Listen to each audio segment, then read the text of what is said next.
Yun yung isa sa naging challenge kay Naandito na po Ken ba during the si time. The Kapitan sa NCR, sir? Or, Actually, the Kapitan is established here in NCR, ma'am. Okay. Ang Saan? ang the Kapitan is headquartered in Quezon City.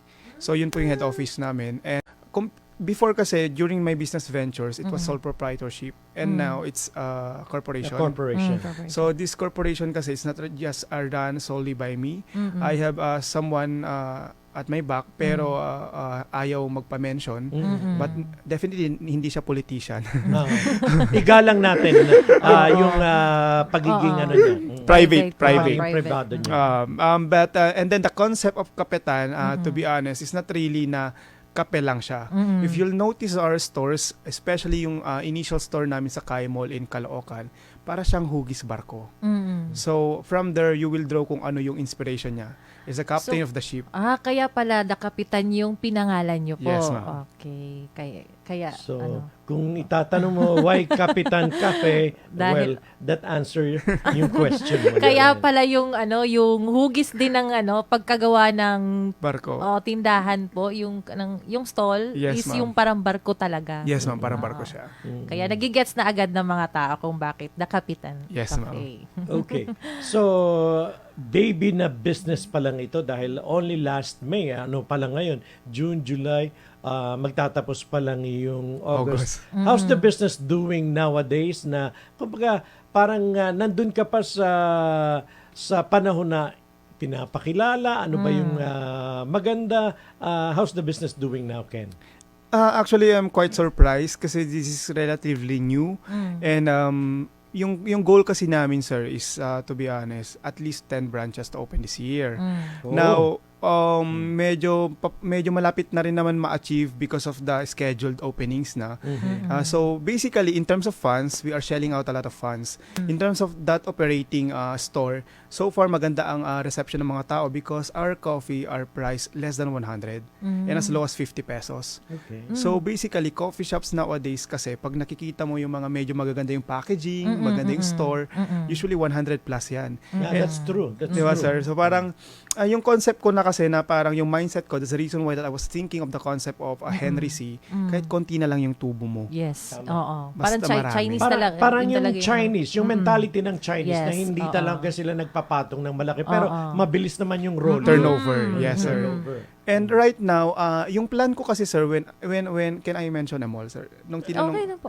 yung biggest mall, tinanong ako noon nung meeting namin kasi ang hirap pumasok sa kanila. Kapag hindi ka pa established, wala ka pang store. And then I was talking to the lease officer, I guess the BP of the leasing department. Sabi niya, nag-operate na ba kayo noon? What's your selling proposition? Ano yung sa tingin mo magiging advantage nyo over the other market? I told her, I guess the pricing and the quality. Kasi you could achieve that same quality of the high-end coffee at a lower price, lower cost. So, naging natakot rin po ako noon na hindi ma-approve. Kasi parang sabi ko noon, once you enter into a mall kasi, and then parang yung branding will go up. Magkakaroon ng goodwill yung brand mo. So, tinanong nila ako, are you going to open for franchise? Sabi ko po noon, we have to open 10 first. Kaya lang, it so happened, after we open our first store, we had a lot of inquiries on franchise, and the pipeline now for the franchisees, medyo mahaba yung application ngayon. So, medyo yung franchising pa namin ngayon, hindi pa yung typical na 299, na 29,000, hindi. May nasa 6 digits figure kami, pero marami pa nag-i-inquire because of the concept. So, yun po yung direction ng business ngayon. Very new siya, pero yung reception ng mga tao, even the people who would love to go to business are now asking us for the franchise. So, the management, together with the directors with me, parang we decided na we open na lang the franchise. So, kasi dati po, Instead na pumasok kayo ng mall. actually meron pa rin kaming mall, sir. Meron So, pa rin meron kayo. kayo talaga sa mall ngayon, sir, na naka-ano? We will open pa lang on Or- October 1, the okay. first small branch, ma'am. Oh. Ay, actually, Kai Mall is Kai Mall, the first branch. Saan yung Kai Mall? It's in Caloocan. It's owned by Mr. Lim Kaiser. Malapit lang sa inyo, kapartner. Hindi ko alam. Camarin Road, corner Zabarte Road, sir. That's my place, Ken. Taga doon ako. Barangay 174, sir. 177 ako. Mapunta ka doon, sir, kasi magbibigay ako mamaya ng GC. Try mo. Sige. Ayun na ka-partner. Ayan. Okay. Kasi akala nila kape lang yung pinag-uusapan natin. Ano ba yung mga food na siniserve nyo doon para hey, mga kababayan dyan sa Caloocan North, puntahan natin itong Kapitan Cafe ni Ken. Okay, ano ba yung mga foods nyo doon? Yung sa food namin, sir, we have different pastries. Actually, we reinvented donut. Yung donut kasi namin, we would like it to be more healthy. Kahit nasabihin na natin na donut is not healthy kasi fried siya and sweets. Diba? So, kung choose the lesser evil.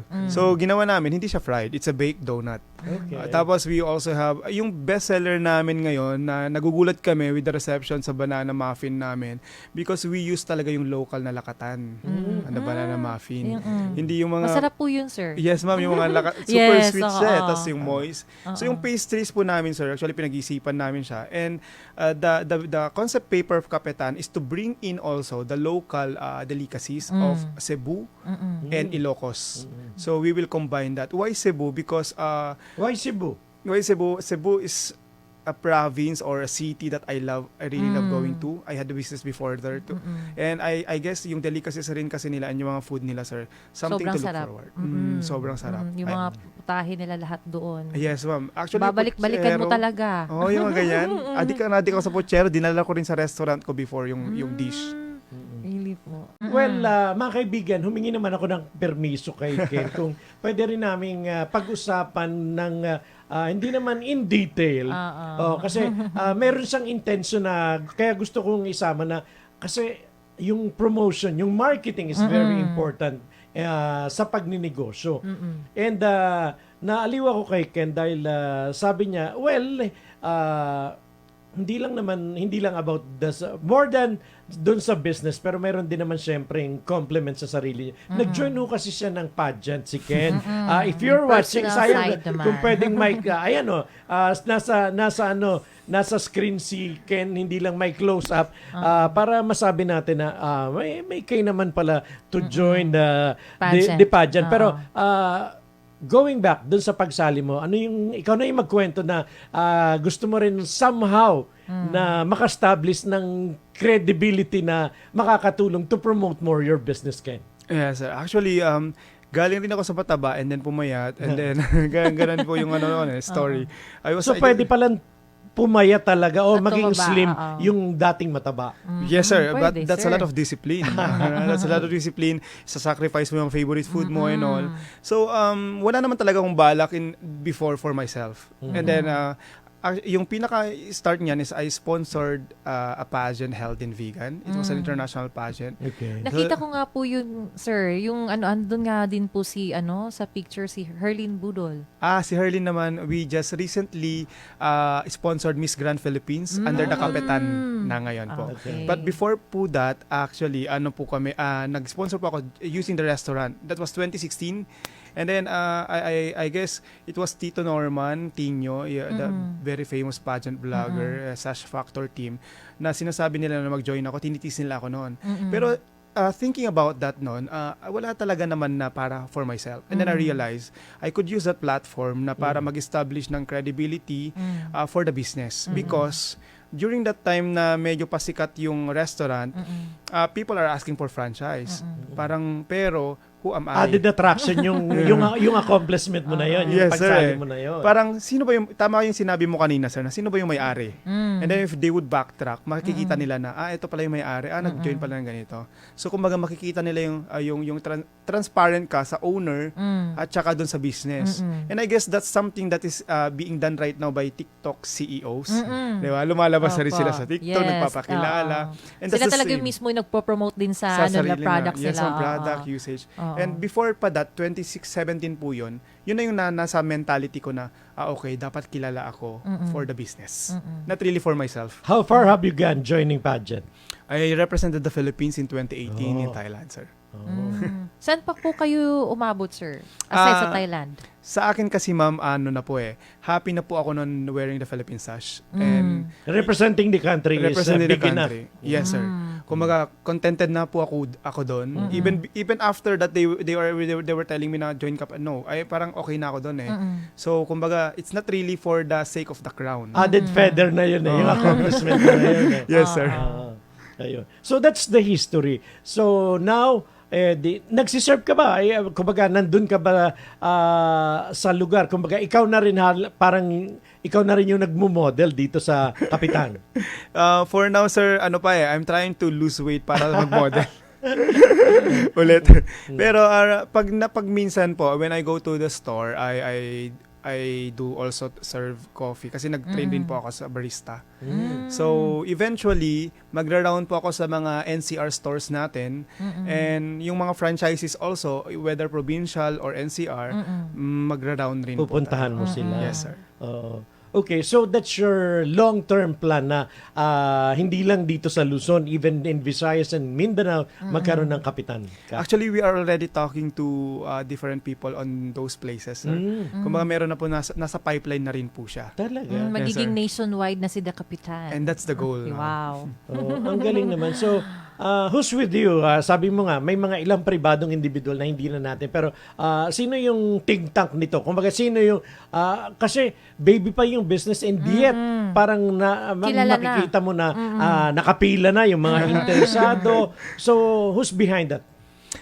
Actually, sir, in terms of the decision and the business plan, it's me who really do even the marketing plans, marketing schedule and calendars, tawag nito partnerships, because I am also reaching out to different companies. For example, yung isang gas station na pag-oopenan namin, I will have a meeting with their marketing team to expand more because kumbaga, dahil nasugatan na ako before, and this is my redemption, I am doing the best that I can to move up again.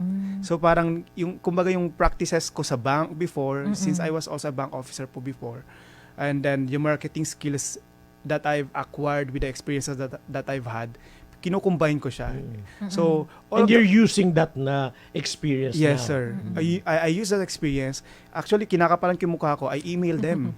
One way. Big companies po itong mga ini-email ko for the partnership, collaborations. At maganda yung mga naiisip mo strategic. A gasoline station na pinupuntahan, 'di ba? Pahinga muna tayo. Nandun sa kung machichempo na nandun sa gasoline station na meron ka, definitely your store magkakaroon siya ng customer. Magkakaroon Yes, siya sir. ng How about the design po sa stall? Kayo din po ba yung nun? Actually po, yes po. Kasi napakaganda. Tapos, alam mo yung talaga, sir, ma-attract ka talaga sa Ang tiningnan ko kasi kanina yung yung page niyo po, kakaiba. Tapos, attractive talaga yung stall niyo po. The stall is definitely the first in the Philippines. So, we're working also with IPO para ma-patent na kasi baka biglang may kumuha eh. Actually, it was a brainstorm with our COO and I. Kasi yung COO namin seaman. So, parang, paano kaya kung gagawin nating Pag ganun talaga yung barko. Barko. Yun po, yung initial plan was moving truck. And then our fabricator, sabi ng fabricator namin, you would appreciate more kung hindi na yung truck yung gagamitin. It's a trailer na lang para pag idadak mo siya, mukha talaga siyang barko. Yes, oo. So we ended up with that one po for the kiosk. Ayun. Okay. So, Ken, we're running out of time. Ulitin natin, saan ba matatagpuan and what's your contact number? Kasi baka mga viewers tayo na interesadong pumila din doon sa mga interesadong mag-franchise. Your contact number and the location of all your stores na existing na nowadays. Go ahead, Ken. Salamat po. Visit the Kapitan po. Open na po kami sa Kai Mall branch in Caloocan. And to open po this September 19 in Siol, Cubao, EDSA. And SM Cherry. And yung other malls kasi wala pa po akong schedule. But eventually SM North, Ayala Malls. And Ali Mall siguro. Kasi wala pa po akong finalized na schedule with me. And to those franchise inquiries na interested po, you can visit our web at thekapitan.com. Or you may email our admin at thekapitan.com. Yun po. Ken is only 33 and it's still a long way ahead. Napaka-creative mo and kumbaga, bakit ba pang MMK? Ano ba yung pinaka kasi Pahabol. yun yung pahabol. Ano bang buhay na pinagdaanan mo na nakatulong naman sa buhay mo ngayon? To be honest, sir, we were not raised na silver spoon. So, ano lang po, parang normal lang na buhay and then we eventually flunked down. Tapos, yung sobrang baba to the point na kahit yung pang-allowance namin papuntang school, yun, naalala ko pa, my sister's with me right now, she's our HR head in the Kapitan. Nagbebenta pa kami ng isang salop ng bigas for the sake lang magkaroon kami ng allowance. Ng baon. And then, kung minsan, wala kaming allowance sa puntang school, yung mga ganun. And then, kumbaga, on the next day or on the next few days, it's uncertain for us kung magkakaroon ba kami ng kakainin. Diba? Yun yung ano doon hindi ka nag-iisa, Ken, na para bang, fine, may bigas tayo ngayon, but tomorrow, May sana kakainin naman pa ba tayo? hahanapin. Oo. So parang on a day-to-day basis, napakahirap ng buhay. And siguro, yung mga pinagdaanan mong yun, kung mahina yung loob mo, Ken, siguro wala ka doon sa Kung saan ka kinatatayuan ngayon, mo ngayon. Kaya siguro doon sa mga interesado rin, by just sharing or hearing your story, makikita nila na, hindi pala dapat madaling sumuko ang isang nais na magnegosyo. Ano yung pwede mong i-share sa mga nais din? Maybe not food business, yung gusto nilang negosyo. Ano ba yung pwede mong ma-share sa kanila, Ken? Actually, it's normal to fail, and even if you fail many times and if you choose to stand up again, that would lead you to winning. But if you choose to quit, then you'll stay on your feet na lang na kung saan ka natapos. So where you fail, dapat doon ka mag-stand. Doon ka babangon. Doon ka babangon. Yung gabay natin, partner, kasi maganda yung gabay natin sabi, it's okay to fail, but it's not okay to stay there. Pick up yourself and try again. Correct. Diba? Totoo po. Hindi pwedeng nadapa ka, natumba ka, doon ka Hindi na ka lang, hindi ka na nababangon. babangon. Oo. Hindi. From there, kung ano man yun, magsimula ka, bumangon ka. Saka kung may goal ka talaga sa buhay ka, partner, at gusto mo talagang maabot yun, sipag at tiyaga lang talaga at wag talaga agad ma-discourage. Correct, Oo. ma'am. So, ano pa yung iyong na-mention na natin, partly of your plans in the coming years na mas spread out? Meron ka pa bang iba na mga gusto mo rin na isama doon sa mga pagkain siniserve nyo dito sa Kapitan? Eventually, sir, since sasabi ko po yung mga local delicacies, like yung mga bibingka ng Ilocos, kasi minsan napansin ko yung mga taga Manila dati, when I was working in the office, nagpapabili sila ng mga local delicacies. Yes. So, since... Pag pumunta sa amin sa Mindoro, bili mo nga ako ng banana chips. Ganun po, sir. Parang yung gagawin namin, siguro pa every branch magkaroon siya ng specialty na local. That's a good idea, Ken. Maganda po yan. Ituloy mo yun. Salamat. Di ba? Hindi lang, yes, fine, ang daming masasarap na pagkain na pwede mong dalhin na galing ng Cebu. Same din dahil napakayaman, napakasarap ng ating mga pampasalubong na kilala sa bawat probinsya natin. So somehow, slowly but surely, lahat na nakakatulong ka pa. You're sourcing ng coffee. Actually, local source talaga lahat, sir. And even our other ingredients, as much as possible, since I grew in farming talaga sa Ilocos, kumbaga doon namin kinukuha lahat yung mga products. So nakakatulong ka na doon sa mga Correct, farmers sir. natin doon. Ano yung mga balik-balikan ng mga tao na bilhin, sir, sa Kapitan ka? Yung napansin ko kasi, yung target market po kasi namin is yappies and students. And yung iced coffees namin, especially iced caramel macchiato. Kasi Yun parang super, yung indulge yung mga tao doon. Ako kasi, mahilig ko sa kape pero sa brewed. Yun, yung mga pure black. Yan. Paano na kami mga lolo? Kasi iba yung target market mo. Pero, Yung naman, sir, actually, our target market is at all age. However, kumbaga may focus market. Kaya, I'm just kidding. Baka maniwala sila na. Anyway, Ken, congratulations and more power. Hindi ito yung unang pagkakataon. Kung in the near future na meron ka pang gustong ma-promote, maidagdag dun sa iyong business, feel free. we're willing to help you to promote your business, and hopefully kami ni ka-partner Lilibet ay magkaroon ng opportunity to try all your foods dun sa kapital. Salamat, sir. Thank you so much po. Salamat po sa inyo. Nag-enjoy ako. Ang dami ko pang gustong itanong, but since we're running out of time, so for now, Ken, thank you. Thank you for Thank you sharing so your much, story. Salamat din po. Maraming salamat po sa mga listeners. Ayan, and don't forget viewers. yung kanyang contact numbers na na-flash natin sa screen kanina. Ang Chief Executive Officer po ng The Kapitan Cafe, si Ken Filarca. Tama ba, Filarca? Yes po, sir. Okay. Maraming salamat po. Magbe-break lang ho kami, sandali.